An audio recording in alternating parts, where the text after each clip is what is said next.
welcome to our Empowered Podcast with Liliani and Christina. Hi, everybody. So today we chose the topic of overuse of filters to talk about it today. You said that with such enthusiasm. I love it.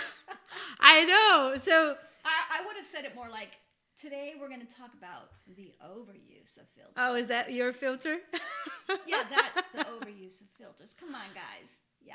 Okay, so my filter is like the enthusiasm, and your filter is like, okay, this is fun, right? Yeah.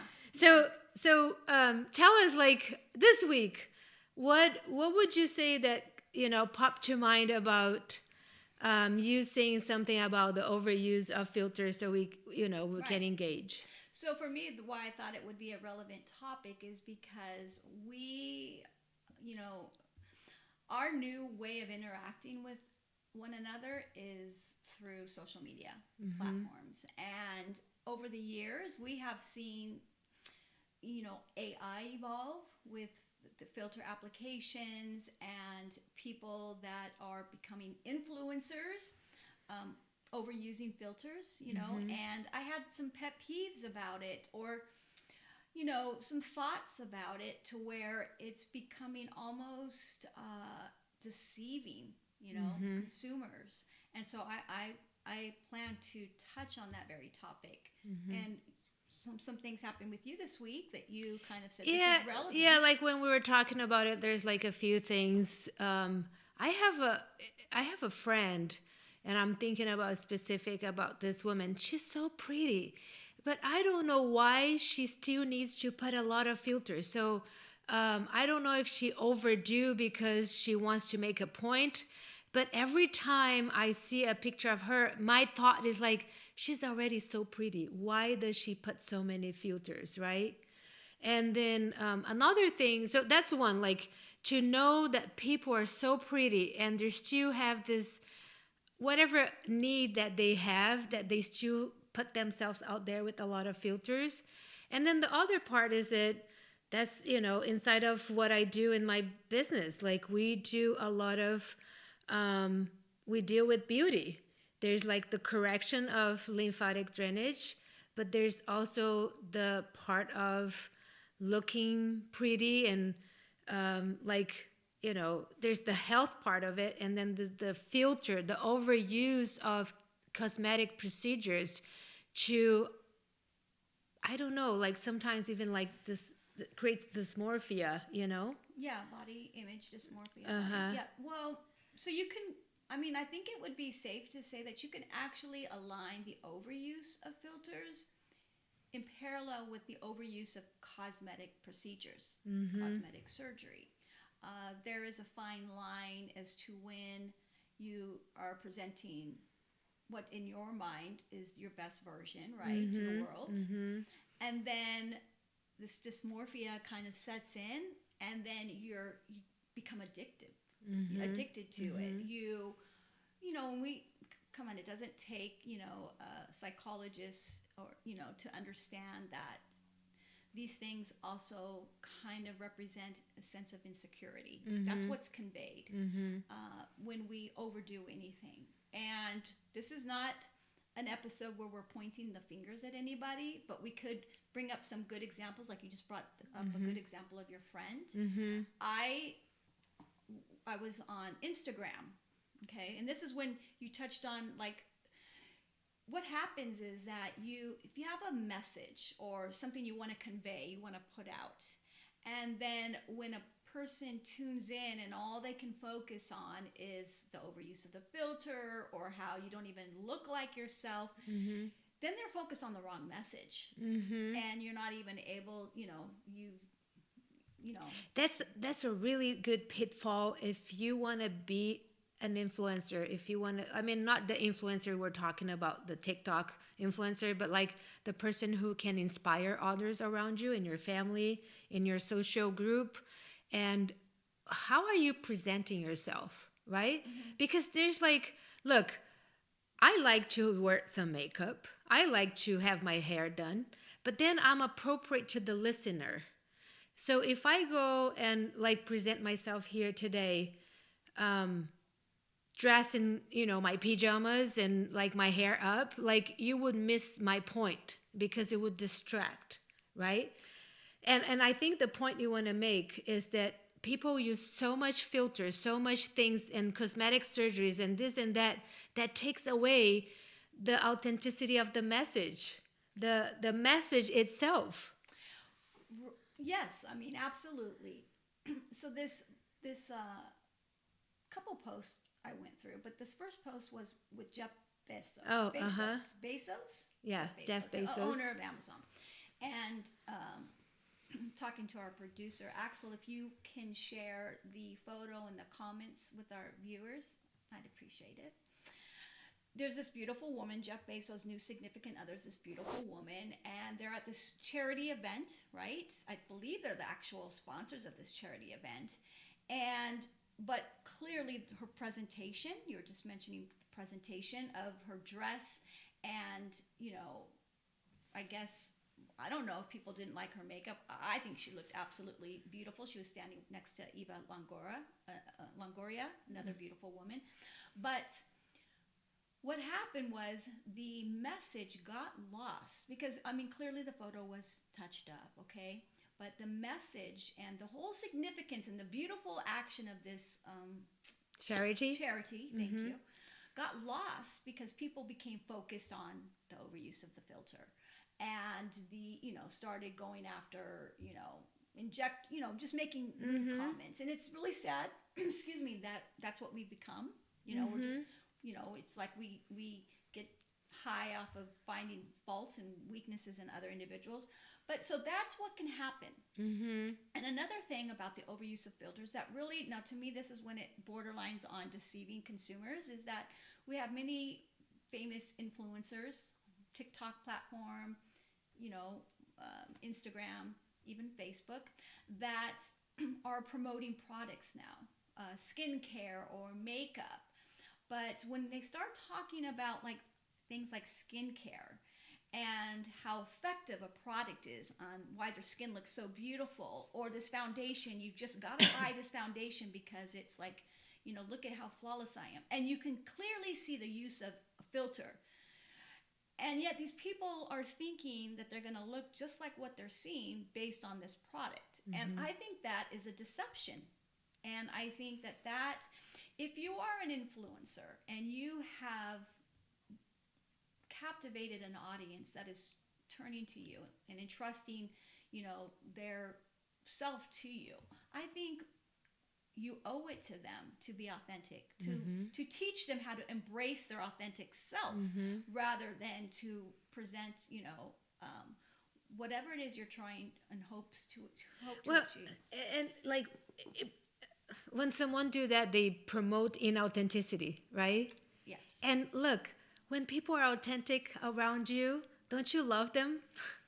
Right? I'm absolutely attracted to that. Yeah. I surround myself with people who are authentic and embrace their imperfections, their quirks. I think it's beautiful. In fact, we have role models of the past. Do you remember 𝓘𝓷𝓼𝓽𝓪𝓶? Yes. And I think it was Lauren Hutton. I may be mistaken, but they had like these gaps between their teeth.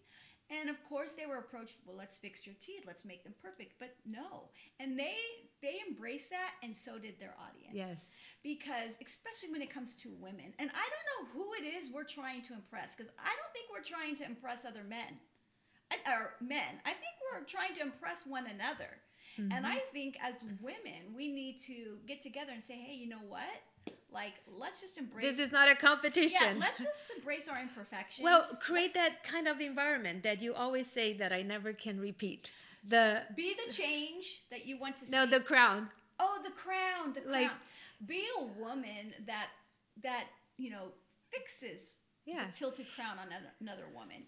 You can't really fix any other woman's crown when you cannot sympathize, when you cannot, empathize with the other person, and without authenticity, it creates a filter, and that filter creates a barrier, right? Yeah. So I would say, like, so what can we do? Like, what do we do there are things that I think is important for us to feel well, to feel good about ourselves. But then when it becomes too much, when it becomes something between me and the message I want to send. Well, first, I think that it's important to establish right now that we are not here to dictate to any individual when enough is enough, because you are the captain of your ship, your vessel. Mm-hmm. And I think that what we hope to achieve through this particular episode is speaking to two people, two individuals. The influencer, as in saying, hey, you have young fans, young listeners tuning in, Mm-hmm. and they're looking at you and they're turning to you as a mentor. Mm-hmm. And I think it's important to understand that whatever it is we're presenting can lead to many emotional implications. Mm-hmm. We mentioned body and image dysmorphia, Mm-hmm. and that you have a responsibility, and just embrace your own imperfections, Mm-hmm. and present things in a realistic manner, Mm-hmm. and encourage women to look inside for that internal beauty. And then the second thing, and my gosh, my brain went blank right now. What was the other person I was talking to?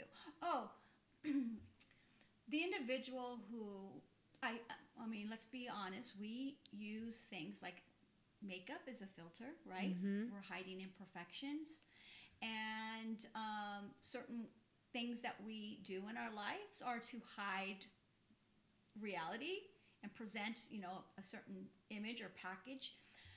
But know that there is times when it just goes too far, Yeah. and it becomes very relevant to people in our lives. You mentioned a friend. I have many acquaintances on my social media feeds, and and I see them in person, so I know what they look like. But I'm seeing their selfies that they're putting out there, Mm-hmm.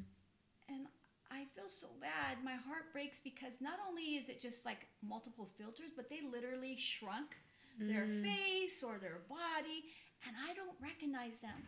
And I know if I see it, there's other people that see it too. Mm-hmm. And it says to them, and like you say, they're beautiful women. Mm-hmm. There was no need. It just, You know what interesting? I don't have like research in front of me now, but I have read before like how much social media creates disconnection and how much people crave for connection, right? Mm-hmm. So this idea of like presenting myself in my best self, in my best way, with the attention to fit in, to belong in that group, to be accepted. And when the person put that in, the inauthenticity of hiding behind, it creates even more disconnection. So something that these girls, I don't want to say just the girls, because it's like men do it too. Men do too. Yeah. But like how much it goes, like there's this need of creating connection that when they take those actions, they create disconnection, Yeah, complete opposite of what they were hoping to achieve. And we have our celebrities and magazine covers. It all started there, right? Little photo editing, and that's not what we're talking about here. We are not talking about photo editing or just yeah, you have the aesthetics part of the thing that you want to touch up, and you want to create presentable. Like we want to be presentable. Yeah. But I think that the other point I want to bring it on is like comparing, like the idea of I have to be something that I'm not comes from comparing to something I want to be. And repeat that, because repeat it. My crazy ideas. No. So when I compare myself, either I'm comparing for someone who has something I wanted, or I compare with someone who has less than I have it, right? Like either like the absence of the have on. Yes. And in the moment of comparison, I create for myself an idea that what I am, where I am, or what I have is not enough. And in that moment of there's something not enough, there's something wrong here, boom, the upset and the unsatisfaction gets created. Yeah. Now we're gonna do that. We're human beings. Like how we manage that. That's what I want to bring it on here. like to have us empowered in managing that. I automatically look for like very pretty skinny woman. I was like, oh, I wish is a comparison. Yeah. And then I look at myself like, okay, what can I do here to feel myself empowered, to feel my authentic self, like what is important to me? Yeah. Do you know there was a study years ago, and I remember coming across this, and it's something that I always shared with my daughters. And it was, they basically interviewed like 100 men, and they were talking about the success of marriage, right?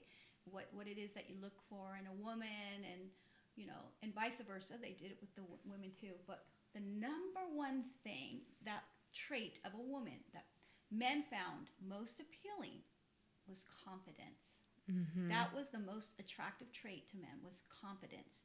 And so I always tell my girls, even when you feel a sense of insecurity, whatever the situation you may be in, the group of individuals, you want to exhibit confidence. And that can be done even when you feel vulnerable about something about yourself. I mean, I have gained a lot of weight through menopause, and I'm not used to that.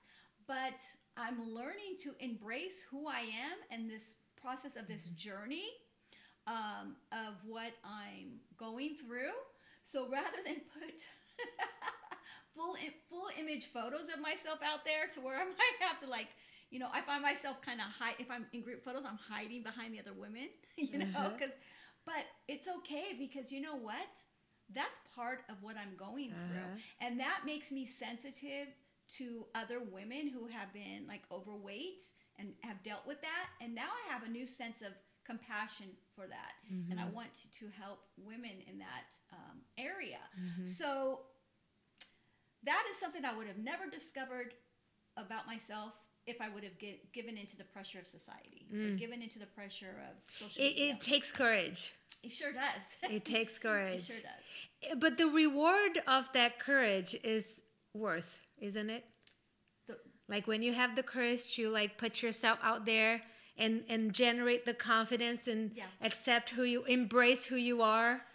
It's not always going to be received with like applause or open arms from others, and that's okay, because I evolve as a person for the people that matter in my life, my family, or the people I choose to make my friends.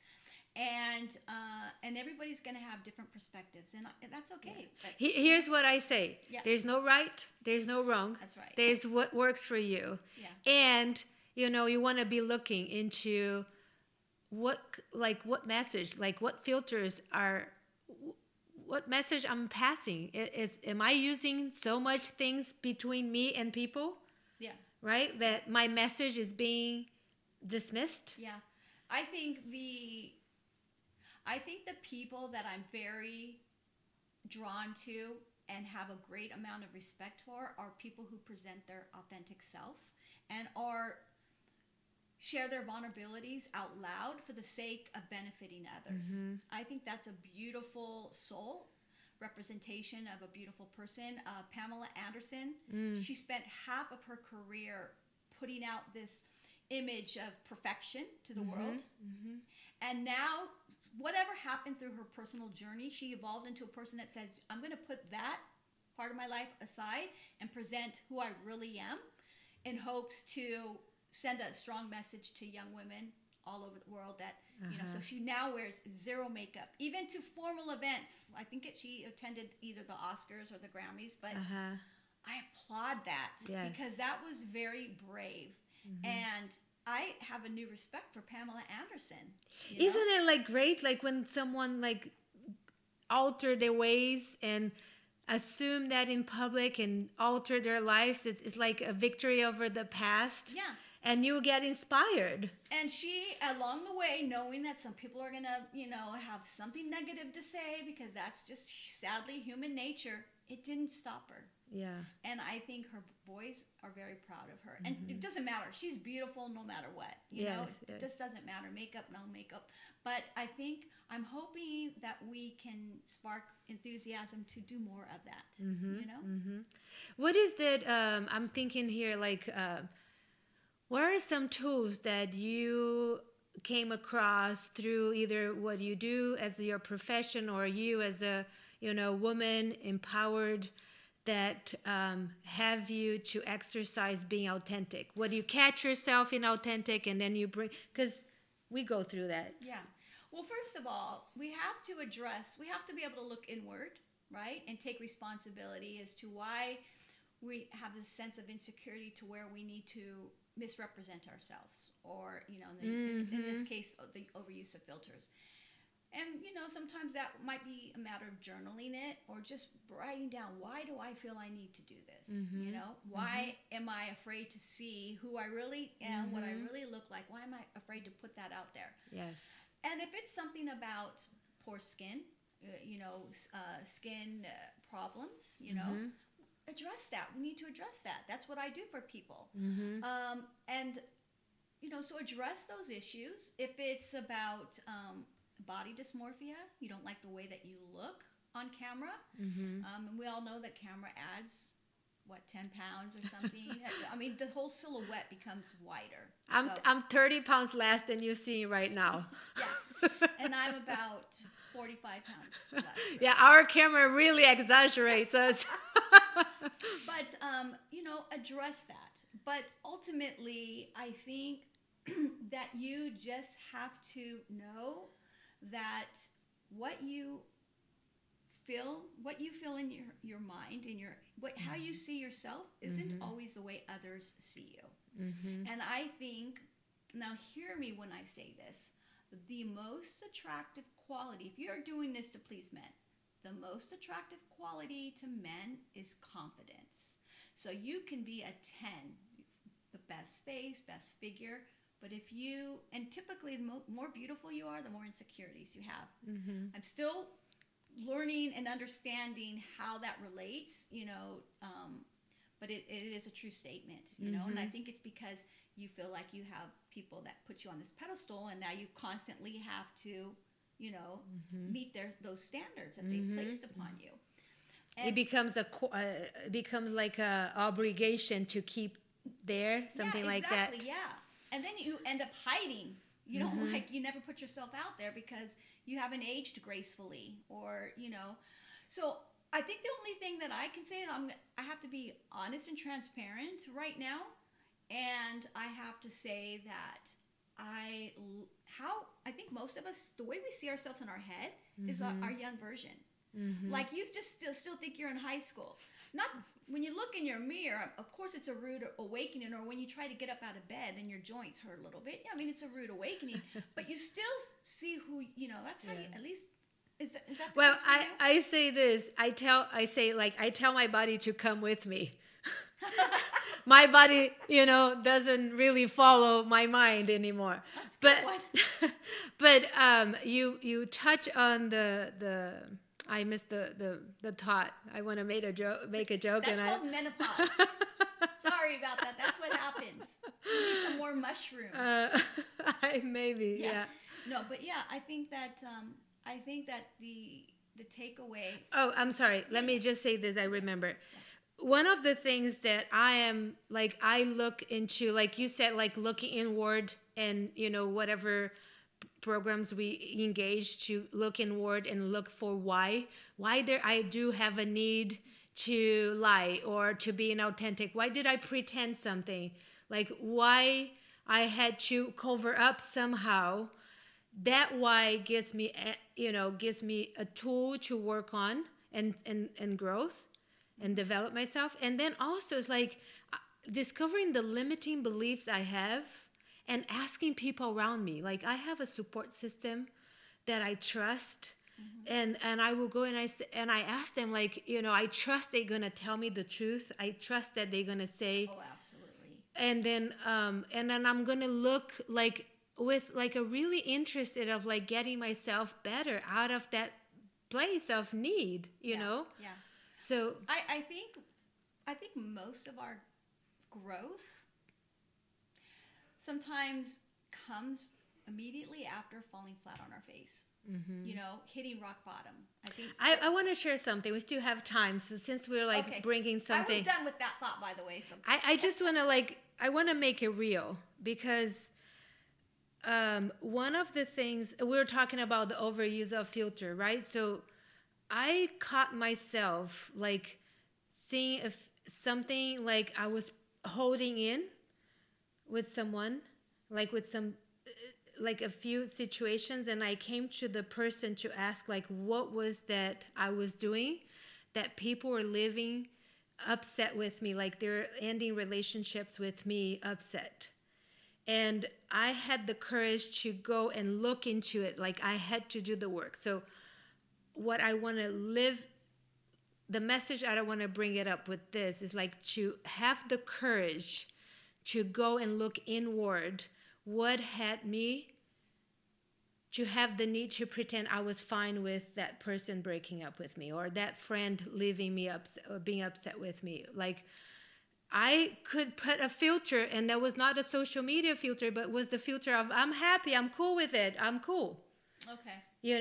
And I said no, I'm going to look like there's something repeating here in my life that I'm not happy with it. Yeah. So I had the courage to go. So that gave me, that empowered me to look. And I had a friend who said to me, you're very intense. When you have a point and you are righteous about that point, you are intense about it, and you don't listen. And then I asked two people I trust, okay? And that other person said something similar about that. And look, I am really working on, this is what I'm taking on this week, is to listen. I hope I had done a good job today. I mean, with the exception of just cutting me off mid-thought, I think you're on the road to evolving. Hey, it's my intention. Yeah, it takes time. Takes practice. Right? Takes practice. Yeah. So let's leave you with this message. If you happen to be an influencer, start a new trend. Embracing your authentic self. And if you're out there selling products, especially when it comes to skincare or makeup, and it's really important for your viewers to see the true before and after, let's just be honest about that. And also, as women, as human beings, let's embrace who we are and the blessings and the gifts that were bestowed upon us, and embrace aging. Yes. Embrace aging and everything that comes with it, because I think there is a sense of grace when you're able to do that. Doesn't mean you have to accept it. If there's something you want to change, I think the best and most, the best way to approach it is saying it out loud, like you said, admitting it, holding yourself accountable, admitting it to yourself, and then embracing it, and then doing something about it.